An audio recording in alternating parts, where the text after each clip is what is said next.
პრობლემა, რომელიც გორის მუნიციპალიტეტის სოფელ ხიდისთავს წლებია აწუხებს, სანიაღვრე არხების მოუწესრიგებლობის გამო სოფლის ქუჩები ხშირად იტბორება და წყალი საცხოვრებელ სახლებში შედის. მოსახლეობას კი მატერიალურ ზიანს აყენებს.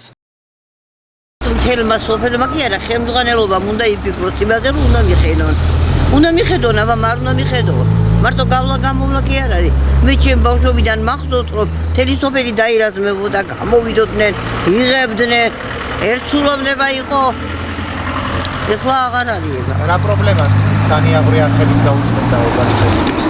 ჯერ ერთი რომ ვერაფერი ვეღარ მოყავს ხალხსა. არ ვერ გადის. 2 წლის წინ იყო მომგონი ჩვენ გავისეით აქედან შემოსული წყლითა. ბადორში შეგვივარდა წყალი. გავიხეთ ისეთ დღეში ვიყავი და მარტო ჩვენ კი არა, აი აქა ჩაყოლებაზე წუყარა, მაგრამ აღარ არის ეს, უნდა იწმინდებოდეს, უნდა მიეხედოთ, უნდა რა ვიცი. სხვანაირად უნდა მიეხედოთ სოფელსა, კაცო, სოფლის არ ვიცი. ელექტროობა გაიყვანეს. აი ახლა უყურე ჩაყარეს მილები. დიახ. მილები აქ ბულდოზერი დადგა. აქ ბეტონი იყო ჩასმული. აი ბეტონები. რო დადგა თვალის. მანქანით ხრეში მოიდანეს, ეს მიწარო მანქანა რო დადგა პაგეშკა. სინძივე გადასწია ისინი, აი ბეტონი. მე ამას ვიღებდი ხოლმე, წესი რას იყო.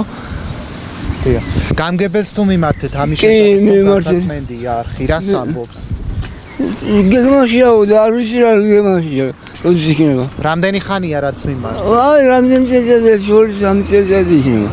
აღნიშნულ საკითხს ეხმაურება მერის წარმომადგენელი ხიდისთავის ადმინისტრაციულ ერთეულში რამაზ რამაზაშვილის თქმით, სოფელში სანიაღვრე არხების გაწმენდითი სამუშაოები ყოველთვის ხორციელდება, თუმცა დასუფთავების პროცესი გარკვეულ პრობლემას მოიცავს. მოსახლეობა მოგმართა, რა თქმა უნდა, მე მაგ არხს ყოველთვის ავწმინდა, რომელიც მაგ მოქალაქის გვერდით არის. სულ ყოველთვის ამ წუთშიც რო ჩავიდეთ, გაწმენდილია, მაგრამ აქ პრობლემა არის წყალგამტარი, რომელიც არის ცენტრალური გზის ქვეშ. აი ამისი გაწმენდა არის პრობლემატური. იმიტომ რომ ეს არის ფაქტიურად 50-60 წელზე მეტი ხნის გაკეთებული ეს წყალგამტარი. რა თქმა უნდა, მიმართული მაქვს კიდევ ამ საკითხთან დაკავშირებით საგზაო დეპარტამენტთანაც. და საგზაო დეპარტამენტმა ასეთი პასუხი გაქვცა, რომ მთლიანი ის რეაბილიტაცია უნდა გავაკეთოთ ამ გზისა.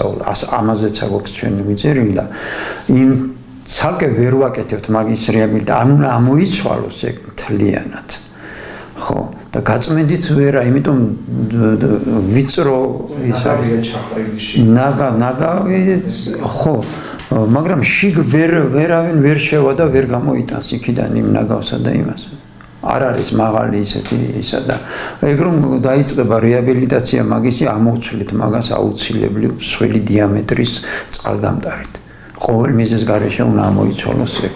თუ არ მოვიდა ჭარბი ნალექი, არც ერთ შემთხვევაში არ შედის მაგათ. თუ ჭარბი ნალექი იქნება, აი ძალიან და წამოიღებს რაღაცას, აი ნიაღორს რო ვეძახით, მაშინ შეიძლება შევიდეს. რეაბილიტაცია როდის განხორციელდება ხოლმე? ვითხრეს რომ დაიწყება უმოკლეს ხანში გავაკეთებთო და გააკეთებენ ალბათ აუცილებლად. როდის მოწესრიგდება სანიაღვრე არხები გორის მუნიციპალიტეტის სოფელ ხიდისთავში, ჯერჯერობით უცნობია.